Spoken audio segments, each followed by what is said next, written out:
Can you tell us who you are, what you do in your work, and who you work for? I'm Ed Finn. I work as a management consultant specialising in the people side of organisational transformation, and I work for a specialist consulting firm called the Quantium Group. Great. So what does your job involve on a day-to-day basis? Well, the first thing I'd say is that there are no 2 days that are the same. It involves overall a lot of meeting with people, meeting clients and prospective clients, interviewing people, facilitating discussions, quite a bit of data analysis, and quite a lot of report writing too. But it also has the sort of tasks which form part of any organisation, business meetings and filling in expense claims and things like that.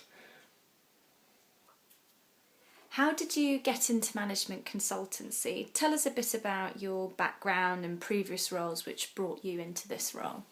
Okay. Well, the first job I had on graduating was working for a third-party organisation that was independent of but funded by government, and its remit was to try and act as a catalyst to reform employee relations in this country, or industrial relations as it was then referred to, which were in a pretty dire state.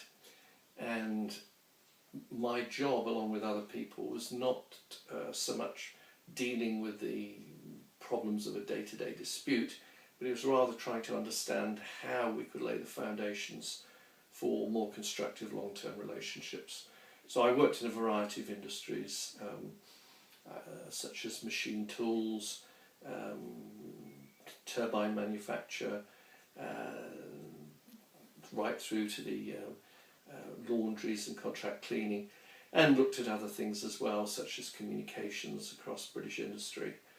And a lot of the skills and the training that I received in that particular role were ones which served well subsequently when I became involved in management consultancy. In between that work and me doing what I'm doing now, I worked in the engineering industry for a while, the car industry. I worked as a university lecturer for a while. But for all of that time, I was doing some consulting work, and I worked for one of the big consultancy organisations, and also I then was involved in setting up a small consultancy with other people, and I've moved from there until I'm in my current role, which is Director of Consulting at Quantium Consulting Group. What skills would you say are required to do your job successfully? Quite a few, but I think probably the most important ones could be put under the heading of communications. You've got to be able to communicate effectively with people, because you're reliant on them to give you the information that you can then try and make some sense of, whether that information is verbal or in some other format. So you've got to be capable of listening, understanding what people are saying, interpreting what they're saying, challenging what they're saying. You've got to be capable of communicating what you're doing succinctly and without language that merely serves to confuse people. We often say in this field that we have 2 eyes, 2 ears and 1 mouth, and we should use them proportionately. I think in addition to that, there's a limit to what you can achieve if you don't have the skills of effective report writing. That's terribly important, because it's how do I capture all of this data that's being made available and put it in a form which is intelligible and convincing, if what we're asking people to do is to reflect on changing how they run their organisation. You need to be patient, because things don't happen overnight, and I don't know whether this is a skill. No, it's not a skill, but it's certainly an attribute. You've got to be comfortable with other people taking the credit for the work that you've done, because they're the ones who are going to have to live with the consequences of change. And if you want your name in sort of like the limelight for everything you're doing, this is not the field to get involved in. Okay, thank you. What kind of clients do you work with? Well, over the years, I've worked with clients from just about every sector imaginable, and all over the world. In more recent years, my work has tended to be confined to a limited number of sectors, principally energy, civil aviation, rail transport, and logistics, particularly for food. Now they sound like very different industries, different sectors, and they are. They have a number of things in common, one of which is each is highly dependent for success on the contribution that employees make. So their discretionary effort is critical to the success of the business. Secondly, each of those sectors is vulnerable, very vulnerable if something goes wrong. If there is a hold-up, there is a stoppage, very often you cannot recoup what you've lost. They used to say in the newspaper industry, you can't print today's newspapers tomorrow, and it's the same. You can't run trains that were scheduled to run today. Tomorrow you can't run aeroplanes by and large, catch up a little bit.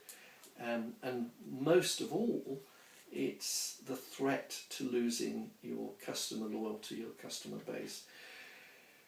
All of that means that management is very, very challenging, in that you've got to keep the show on the road, you've got to avoid disruption, you've got to ensure continuity of service. But if you're not careful, what that can mean is that you solve a problem today, but lay the foundations for very big problems tomorrow. And a lot of the issues and problems that we have to deal with, there's always been a good reason for why somebody did that, but usually many years ago. What are the challenges you typically face when going in to work with a new client? I think it's about persuading people that you, as an outsider who they have very little knowledge of, almost no experience of working with, who may not have never worked as a manager in their own industry, has something nevertheless of value to offer. And in my experience, you don't win the hearts and minds of people to give you a chance if you go in parading your expert credentials. The way you win their hearts and minds is, in the first instance, by respecting their knowledge, their experience and their expertise, and listening to them, because whatever problem it is you're being asked to help with, they will have done something themselves in the past and have maybe been thwarted in solving the problem. I think it often translates into being able to build trust with people, because in any not any, but most consultancy projects, people think from the outset there are going to be winners and losers. There'll be change. There'll be change that some will welcome and others will not. And what's in it for me is a very human trait, which you'll find demonstrated with almost everybody you're dealing with. They may not, they'll dress it up in different ways, but they really want to know what it is going to happen to them as a result of your involvement. And it's getting them to agree that the path that the organisation needs to go down is right for the organisation and right for the majority of people working in it. If, nonetheless, they continue to resist, then perhaps they're people who won't stay the course. But it's about building trust, and once you've won that, you can accomplish a great deal. Okay. What advice would you give to someone wanting to get into the type of work you do? I think the most important thing is the operational and organisational context of consulting. And I think that people need to ask themselves, can I tolerate, will I feel comfortable working in an environment where my projects will change quite frequently, my work location will change, the people I'm working with will change, that I've got to build new relationships repeatedly. In a word, ambiguity, because consultancy, for all sorts of reasons, is a very ambiguous environment which you have to have a high tolerance of. If you are the kind of person who would really feel more comfortable working at the same location with the same people in a stable organisational environment, then consulting clearly isn't the kind of occupation that you should pursue. You have to be willing and mean it in having respect for different people and different cultures, because you're going to have to work with them, and they will soon detect a phoniness if you're not. You've got to be willing to work all over the place, tolerate quite a lot of time away from home, which neither you nor perhaps the people close to you may feel comfortable with at times. There's a price to be paid for that. All of that sounds rather negative. The upside is tremendously rewarding work, seeing that you can make a real difference to organisations and people's lives, getting to work with a fantastic variety of humanity, and to see the best and the worst of organisational life. All of that's really good. You have to be patient, because change doesn't come overnight on a lot of projects. In terms of specific advice, I think probably try and get taken on by one of the big consultancy organisations, or work for a sizable corporate body that encourages internal consultancy. But I think a lot of people who've worked for quite a while in senior management positions can make that transition,